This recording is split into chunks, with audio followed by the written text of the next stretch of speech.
Bueno, pues llegamos a un pasaje aquí en la confesión helvética, eh, en esto que vamos, que ahorita anunciaremos, en Levítico 27, la estimación de los sacrificios y el valor que pone de forma especial relacionada con los votos, con las cosas que a Dios se dedican, el precio que pone a cada cual, cada uno. Eh, y bueno, decimos que podemos aprender de este pasaje específicamente, porque hemos dicho que la escritura, cada parte de la escritura, está allí por algo. Cada parte de la escritura está por algo. Eso, desde luego, no quiere decir que nosotros estamos tomando la ley, estas partes del Levítico, como si hoy siguieran en uso y así como si literalmente se tuvieran que seguir. No ha sido así nuestro proceder, sino simplemente decir lo que Dios en algún momento dio, lo dio por algo. Lo que en algún momento Dios dijo a Israel, cuando eso se plasmó en Éxodo, en Levítico, etcétera, decimos, está allí por algo. Cada parte de la escritura está allí por algo. Solamente una visión distinta, en este caso, por ejemplo, la visión de los llamados modernistas, que aquí entre nosotros también los estudiamos, los liberales, hablaron de grupos, de tradiciones que escribieron la escritura, pero no inspirados.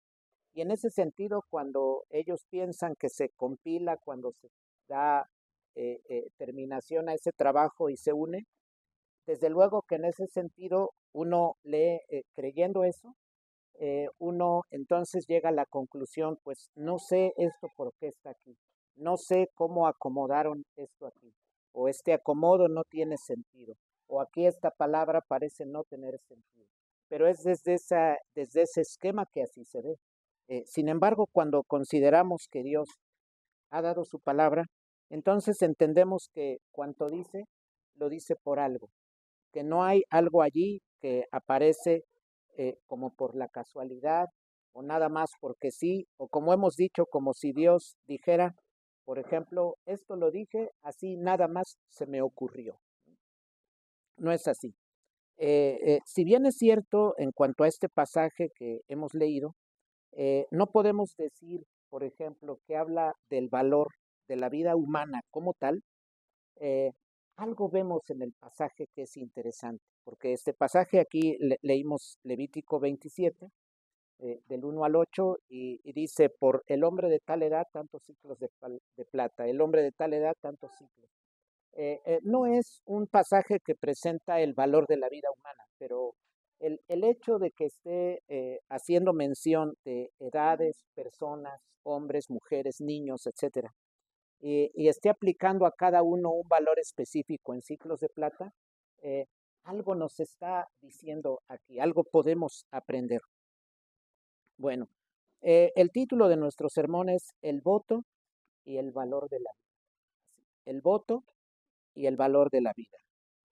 Es el sermón número 61 del artículo 27 de la Segunda Confesión Helvética, y la base bíblica utilizada es Levítico 27 del 1 al 8. Ya es nuestro sermón 61 sobre este artículo 27 de la Segunda Confesión Helvética. Bueno, pues después de hablar de las bendiciones, de las maldiciones, eh, de las que ya tuvimos oportunidad de hablar, pues ahora llega a la cuestión de votos y de lo que a Jehová se ofrece.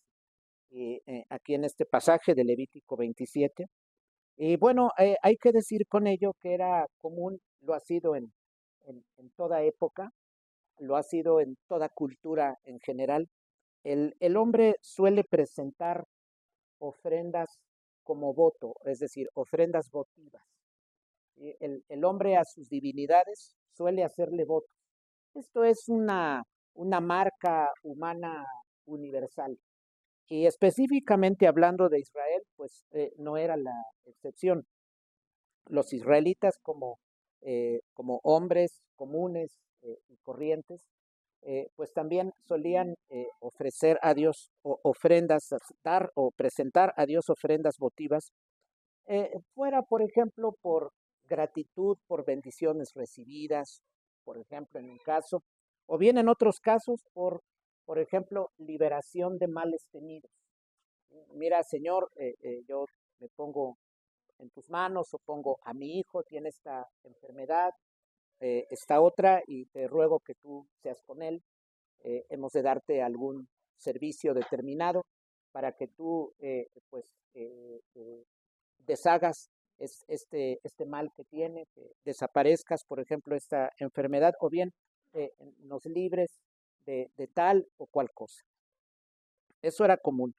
Entonces decía que pues el hombre en el intento precisamente de presentar ofrendas votivas para que no se hiciera un desorden y que se hicieran votos en la manera humana y que cada uno procediera como le diera en gana. Entonces Dios utiliza a Moisés pues con el fin de normar todos estos votos, de normar todas estas ofrendas, como hemos dicho, para precisamente no caer en el desorden y en hacer cada uno lo que le dé, digamos, la gana, lo que le plazca. Entonces, esos votos, desde luego, debían ser normados, se debía aplicar una norma, pues para evitar todo desorden en cuanto a las ofrendas, en cuanto a los votos hechos. Y entonces, con ese fin se hacen, se norman para evitar todo desorden, para que predomine, con el fin de que no predomine la voluntad personal, para que no haga cada uno el voto que quiere, para que no sea el hombre el que ponga las condiciones, digamos, y los términos del voto, porque sabemos que Dios ha liberado a Israel, quiere hacerlo su pueblo, pero Dios tiene como fin dirigir la vida de su pueblo. Y en ese sentido, pues norma todo esto relacionado con las ofrendas votivas. Bueno, pues de aquí miramos algo muy interesante. Dios va a hablar lo relacionado con el precio a cada persona. Esto es muy interesante y decía que no debe verse como lo que cada persona vale. Ese no es el punto aquí, no, de eso no está hablando, pero hemos de explicarlo. Dice, de 20 a 60 años son estimadas esas personas en 50 ciclos, en el caso de un varón. De entre 20 y 60 años, un varón ha de hacer voto y se estima eso en 50 ciclos de plata. Siempre será ciclos de plata, ya solo diremos ciclos. En el caso de una mujer de entre 20 y 60 años, se estima con una cantidad menor, ya no 50 ciclos como en el caso del varón, sino 30 ciclos. Ahora, por otro lado, de 5 a 20 años, es decir, niños, adolescentes, jóvenes, de 5 a 20 años, si es varón, 20 ciclos. Si es mujer, 10 ciclos. Miren, baja la cantidad. De un mes a 5 años, o sea, un lactante, un recién nacido, hasta ser un niño de 5. Si es varón, 5 ciclos. Si es mujer, 3 ciclos. El precio es menor. 60 años o más, si es varón, 15 ciclos. Si es mujer, 10 ciclos. Ahorita estamos solamente describiendo lo que dice el pasaje. Desde luego, fuera la persona muy pobre para pagar, pues hay que llevarla con el sacerdote, quien estimará el precio, digamos. Bueno, pero ¿por qué estos valores? ¿Por qué estas cantidades en ciclos de plata? Desde luego que nos preguntamos, bueno, hay un voto a Jehová y no puedo decir, bueno, voy a hacer un voto a Jehová, sea por un hijo, por un abuelo, o yo, abuelo, voy a hacerlo, o aquella mujer por un niño hará voto a Jehová. No se puede establecer cualquier cantidad de entrada. No habla la Biblia, mira, un precio parejo. Eso no se ve aquí y llama la atención. Eh, como estos pasajes son parte de la escritura, pues nosotros no podríamos decir, mira, está prohibido para el cristiano del Nuevo Testamento predicar sobre el Levítico. Eso sería una locura, para nosotros sería algo pues totalmente improcedente. Estos pasajes se tienen que predicar, desde luego en el entendido del lugar de la ley, en el sentido de que venida la gracia no estamos ya bajo la ley, pero observamos estos pasajes con detenimiento y decimos, por algo Dios dijo eso, porque no lo podemos resolver diciendo, ¿y por qué Dios puso esos precios en particular? Imagínense una respuesta como esta, pues nomás así era en ese tiempo, a Dios se le ocurrió y punto. Ah, o bien decir, hubo algunos que escribieron o inspirados, compilaron los textos, se juntaron y eso nada más apareció así. Eran ideas de aquella cultura donde se valoraba menos a la mujer y se ponía en alto al varón. Era una cultura de naturaleza misógina, es decir, de rechazo hacia la mujer. Y poniendo en alto al varón, ¿no? Pues resolver esto, hermanos, pues esto acaba con nuestra idea de la palabra de Dios, lo podemos entender claramente. Entonces, ¿qué decir en relación con estos pasajes? ¿Por qué estos valores? Tenemos que leer, el creyente, pues sabemos, debe tener la costumbre de leer su Biblia y no puede omitir libros. Entonces, cuando llega la lectura del Levítico, él debe leer eso y debe decir algo al respecto. No puede resolverlo diciendo a Dios se le ocurrió y punto, y ya no sirve. No, por algo, lo que Dios haya dicho antes, de alguna o de otra forma, lo dijo por algo. Y esto, una mirada así, nos hace tomar conciencia de que lo que está en la escritura está allí por algo y que algo hay que pensar al respecto. Bueno, estos valores, decía, estos precios que pone en ciclos de plata, no tienen que ver, no se deben leer como lo que cada vida humana vale, porque de eso no está hablando en sí de la vida humana, está hablando de los votos. Pero el hecho de que ponga precios distintos, no solo en hombre y mujer, sino por edades, nos debe decir algo. Bueno, pues nos acercamos al texto y estos precios, digámoslo así, parecen hacerse en relación con lo que cada persona tiene de utilidad. Miren, si miramos la utilidad, miramos con todo sentido los precios puestos, por ejemplo. Y es que hay que decir algo importante. Este pasaje no puede ser interpretado independientemente de todo el texto, en este caso de toda la ley. Y como hemos dicho en varios pasajes predicados en cuanto al Levítico, no podemos quitar del panorama el mandato cultural. Entonces, uniendo lo que decía, cada persona tiene una utilidad, es en relación con el mandato cultural.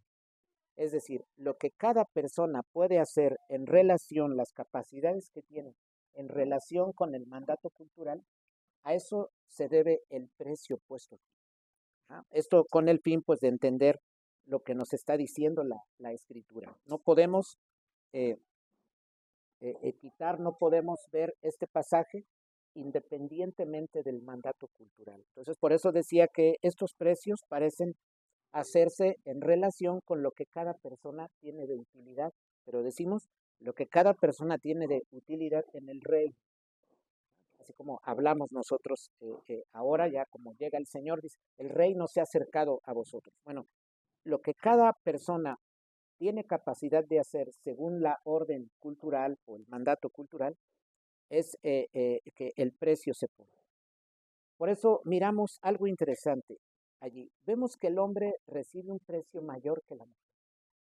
Desde luego, visto esto en función de relatos o de explicaciones liberales, decimos, mira, se escribió en una cultura machista, a la mujer se le hace menos, a la mujer se le pone un precio de 30, al hombre uno de 50, ¿qué les pasa a todos estos misóginos? Y luego Dios que se presta, pues ya nos imaginamos, hermanos, todo ese relato con mucho daño, no puede ser para nosotros la explicación de lo que aquí acabamos de leer.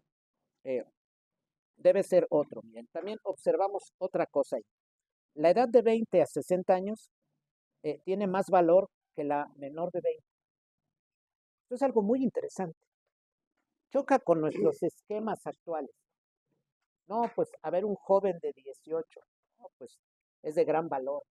Pobre del hombre de 50, de 40, de 58, por ahí, que ya se está acercando a los 60. De pronto, en nuestros días, pues es natural que se piensa, pues la juventud, los menores de 20 son más prometedores, hay mucho más que pensar sobre ellos que sobre personas mayores.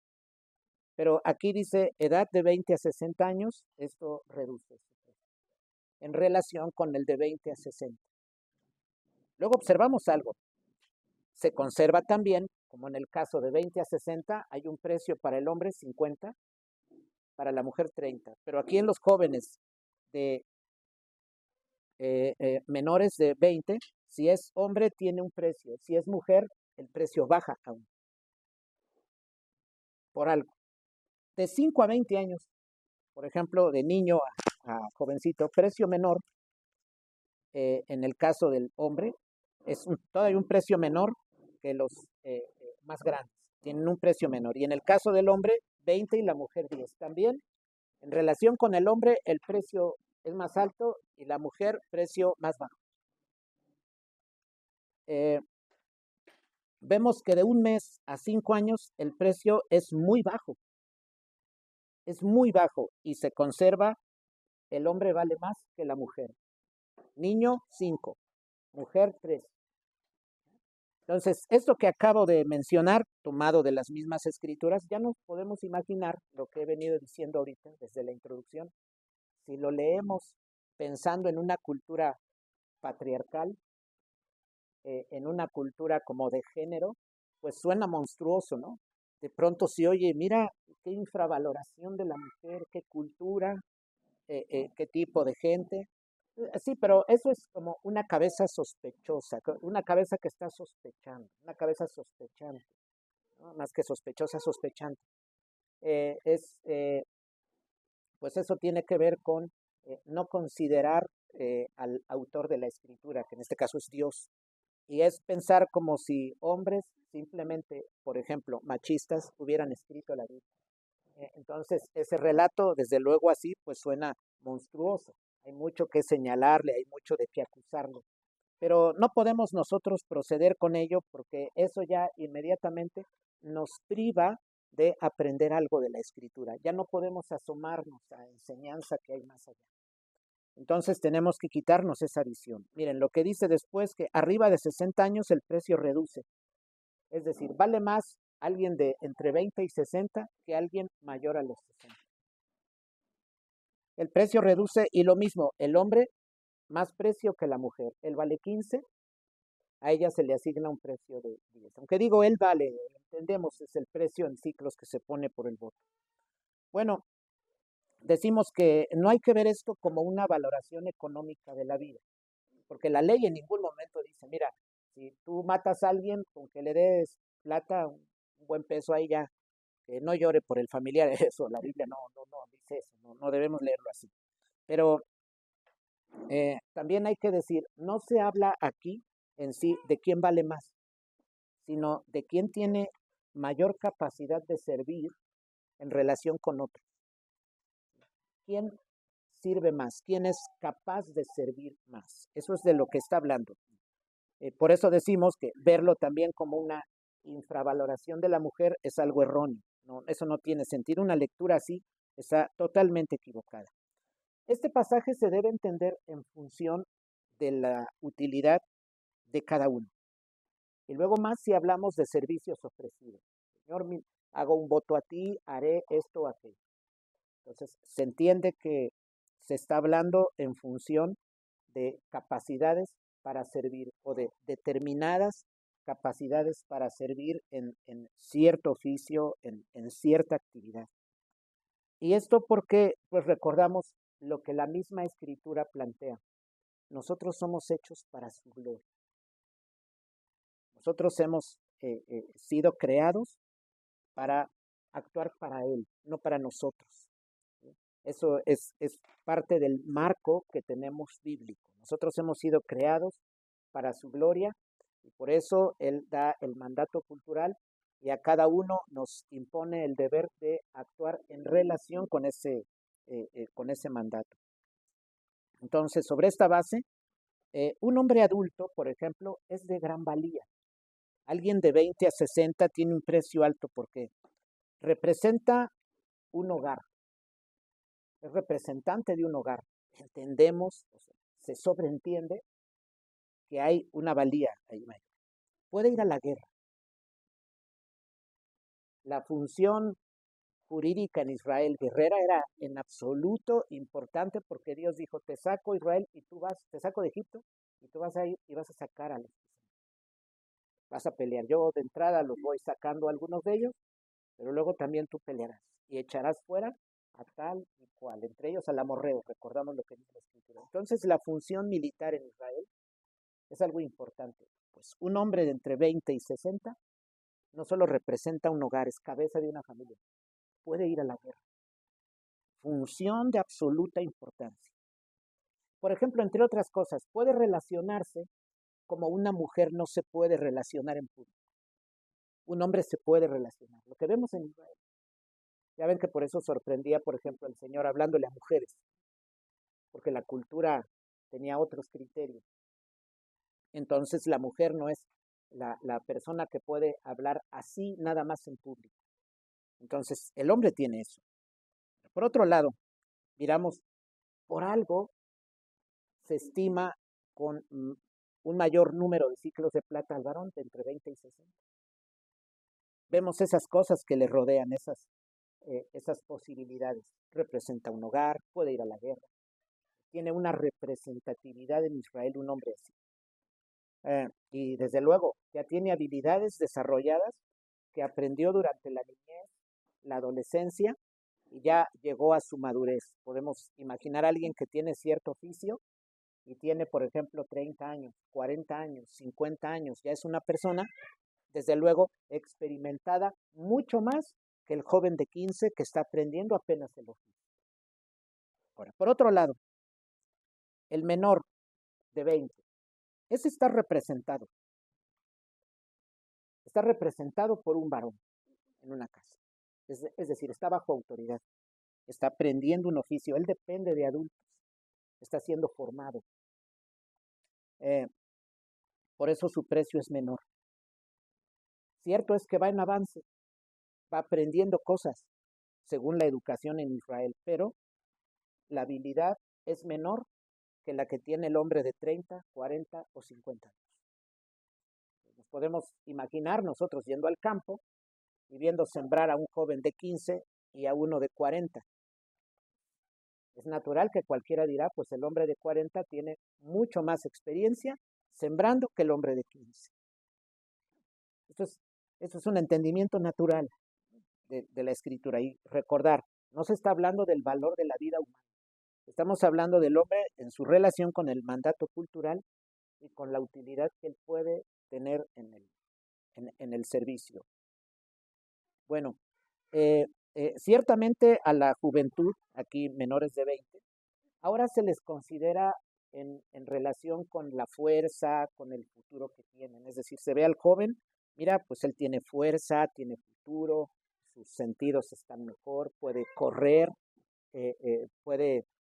tiene determinadas habilidades físicas que lo hacen pues productivo. Esto se ve, por ejemplo, en la actualidad en relación con los equipos de fútbol, con el deporte.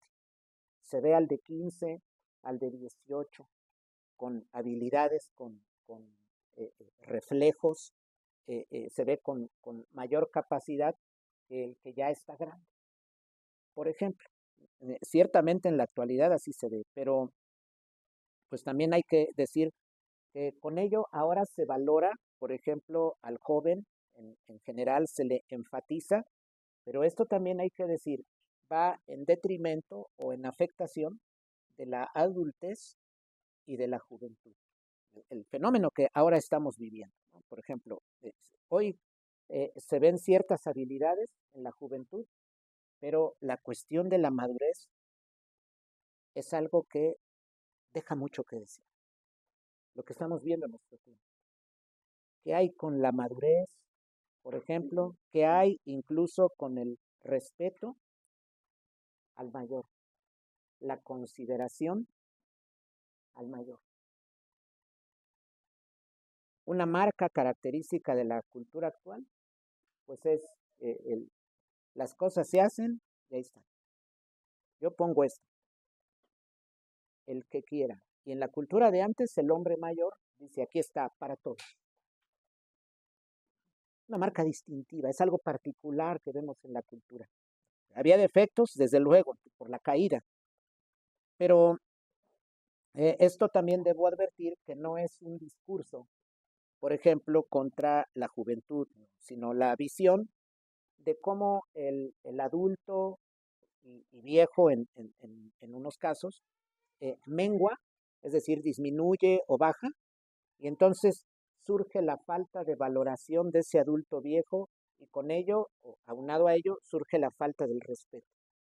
Es lo que estamos viendo en la cultura, tomada por jóvenes, pero la configuración ha cambiado y en cuestiones de madurez, de respeto y de muchas otras cosas, se pierde, porque esto también hay que decir en relación con la vida cristiana, esto afecta, por ejemplo, a la continuación del pacto. ¿A qué me refiero con esto? La falta de madurez, la visión del joven trae desconexión generacional con el pasado. Es un fenómeno que estamos viendo ahora. Es decir, esto es algo innegable. Es algo innegable, está en la actualidad. Bueno, pues finalmente también en cuanto a la relación joven y adulto, por ejemplo, vemos en la escritura que el adulto tiene un lugar representativo bíblicamente. Alguien podría decir, no, es que hoy que las cosas son, no, bíblicamente en la escritura el adulto tiene un lugar representativo y el joven no. Eso nos guste o no. En la antigüedad eso se ve. No es cuestión de gusto, sino que eso se mira en las escrituras. Incluso la misma escritura cuando, digamos, ve al joven o considera al joven, lo relaciona con la vanidad. Lo recordamos la escritura, ¿no? La juventud es vanidad. Miramos los relatos en la escritura de los jóvenes, de los adultos, y miramos una diferencia establecida. La diferencia es marcada, es clara. El lugar del joven es apenas de desarrollo, ¿sí? Ciertamente de vanidad y de otras cosas, pero no tiene el lugar del adulto. La misma escritura, por ejemplo, la juventud es vanidad, dice, pero también recordamos cuando el apóstol Pablo coloca a Timoteo en una iglesia, en la iglesia de Éfeso al frente, sabe que ha sido un buen discípulo de él, Timoteo. Sin embargo, cuando Pablo le escribe, entre otras cosas, le dice, huye de las pasiones juveniles. Miren de lo que está marcada la juventud, por aquello que está marcada, pasiones. Huye de las pasiones juveniles, mira, sigue la justicia, la fe, el amor, con los que de corazón invocan al Señor. Pero la juventud se ve estrechamente ligada a las pasiones, a lo pasajero, a la vanidad. Por ejemplo, en nuestros días, cuando la juventud se impone en nuestra cultura, incluso en los trabajos, todo esto en la vida industrial, en la tecnología sobre todo, miramos una característica básica, vanidad, superfluidad. Mucho de la marca de la cultura. Ya hicimos esto, te lo vendo. Ya hice este otro nuevo, siguiente día. Y al otro día hice algo mejor. Y no acaba. La vanidad, la superfluidad. Se pueden dar argumentos, no, pues que las cosas se necesitan hacer.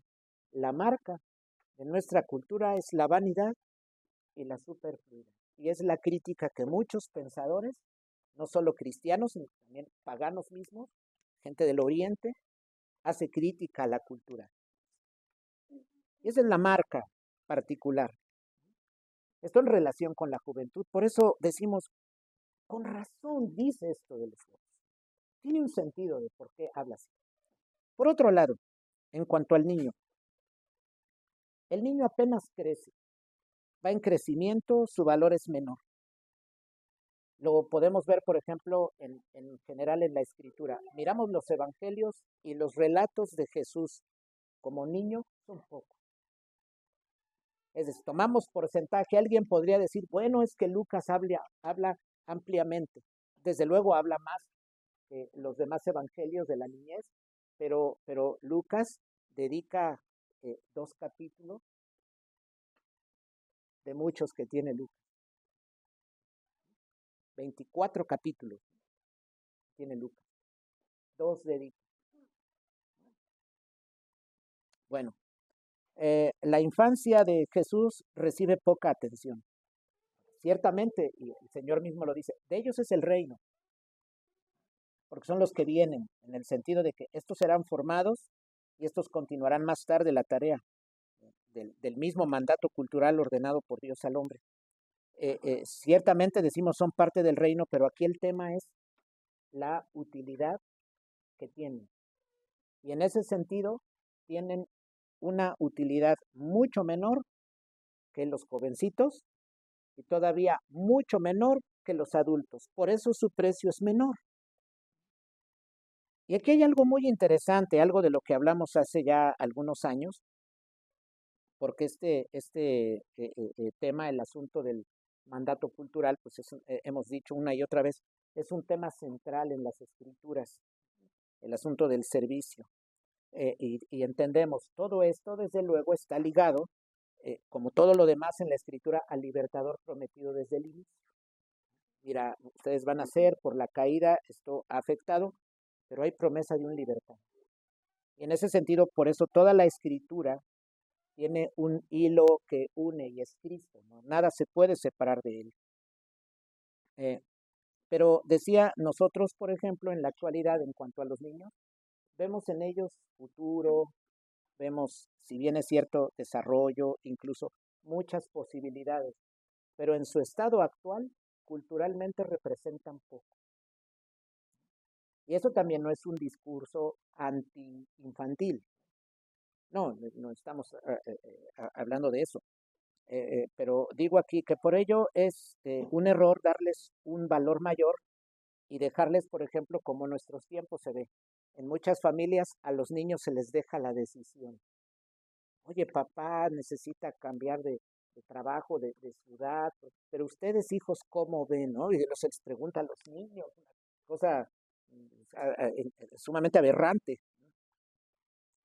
Bueno, pues miramos error en decisiones, por ejemplo, así, o a veces hasta en la misma comida del hogar, ¿qué van a querer? Papá quiere algo, pero a ver los niños qué quieren, ¿no? Ese tipo de cosas es aberrante.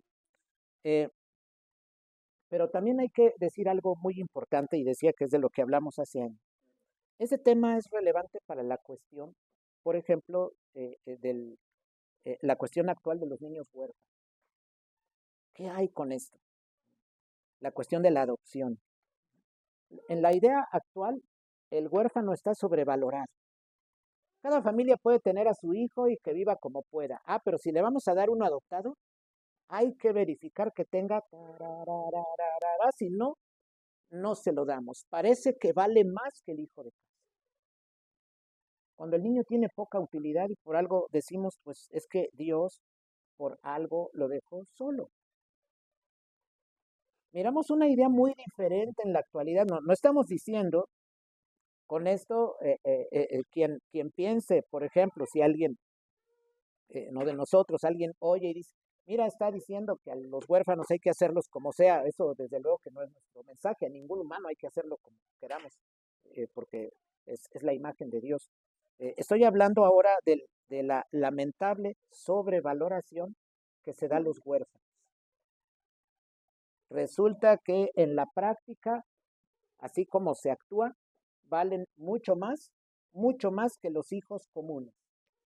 Porque tal parece que hay que reunir con toda una serie de cosas, de requisitos, para a ver si me lo dan, para ver si me conceden uno adoptado. Bíblicamente los niños son vistos con poca utilidad.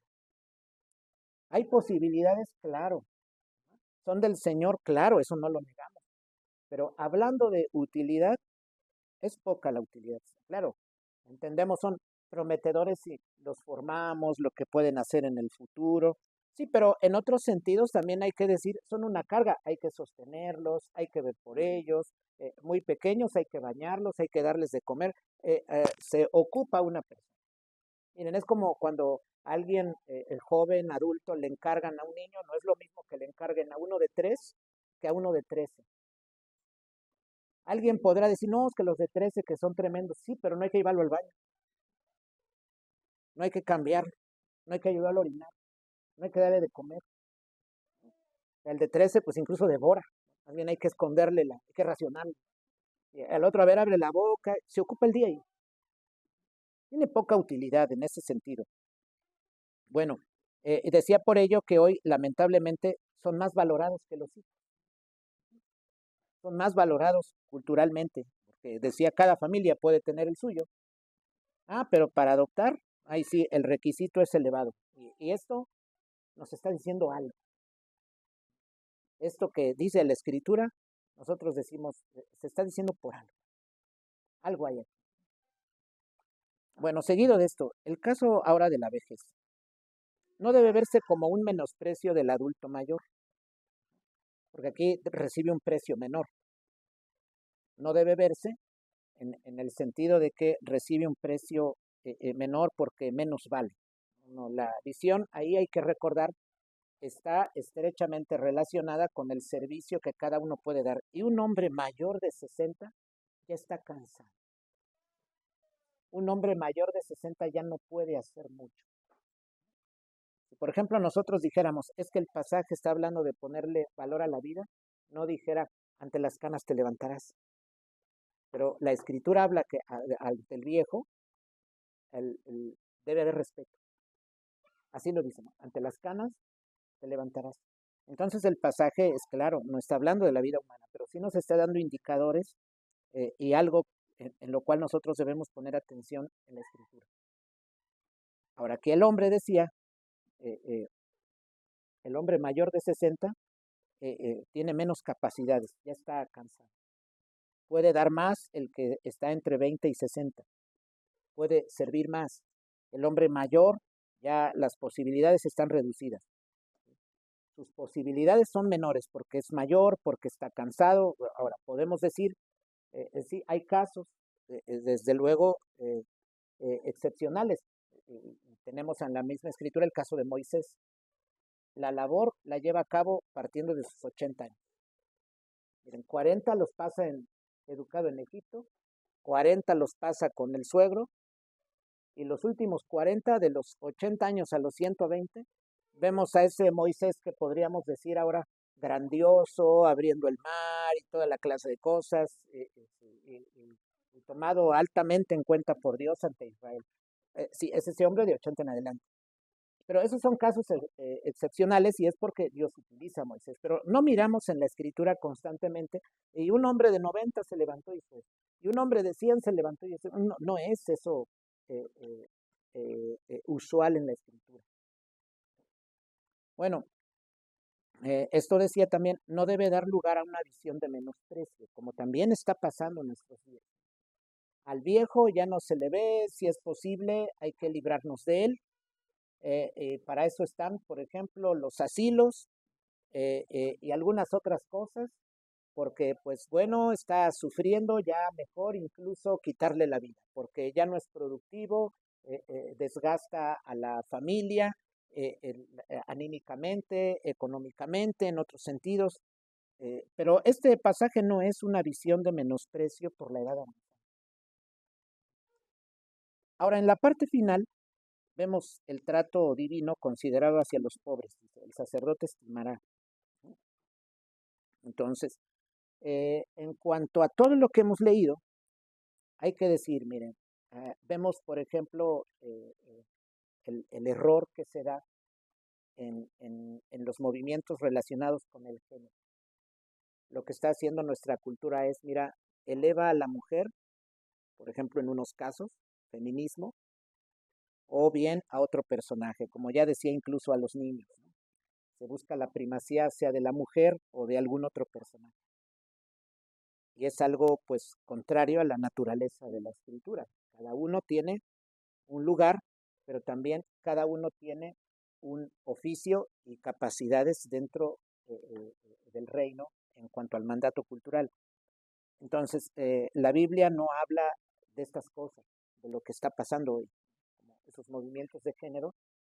Aquí, por ejemplo, en la escritura miramos algo relevante para esto. Y de nuevo decir y aclarar una y otra vez que no está hablando del valor de la vida humana. No está hablando de eso, está hablando del servicio que cada uno puede dar, la eficiencia de cada uno en cuanto al mandato cultural, la eficiencia de cada uno en el reino. Entonces, va a ser alguien voto entre tal y tal edad, es mayor el precio, 20 y 60.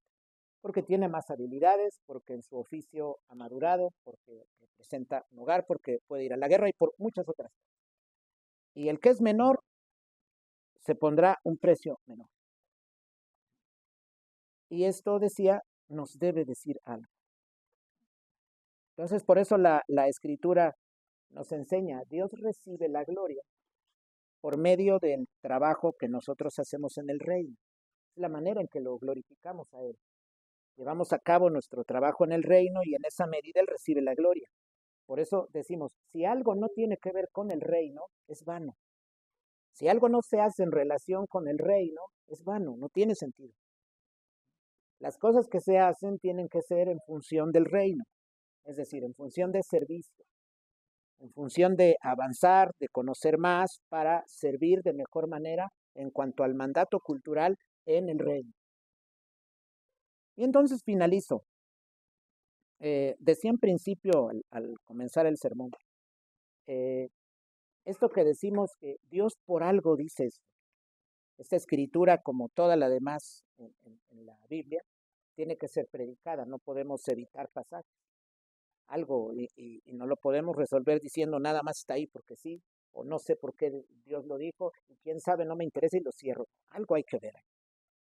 Las visiones liberales, las visiones modernistas, pierden esto en la escritura, porque entonces ya no es Dios que se reveló en algún momento a través, por ejemplo, de Moisés. Ahora es un grupo de personas que creía en una divinidad de cierta manera, escribieron estas cosas, no estaban inspirados, sus escritos luego se tomaron y en los días del exilio se juntaron, y quién sabe por qué aparece esta escritura, y quién sabe por qué este versículo aparece luego de este si no parece tener conexión. Y todo inmediatamente se resuelve con la desconexión.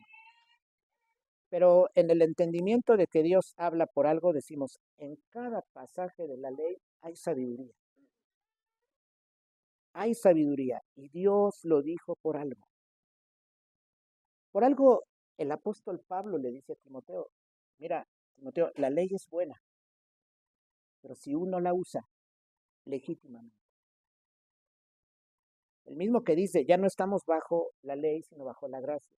Dice, mira, que se utilice legítimamente. La razón por la que predicamos de estos pasajes. Pero desde luego que no tendría ningún sentido en absoluto decir, hermanos, entonces valoremos así la vida. 50 ciclos, el hermano tal, el jovencito tal, 30. Pues no podemos hacer eso, no estamos bajo la ley. Y esto decía, es en relación con los votos ofrecidos. Pero sí nos está diciendo la escritura algo.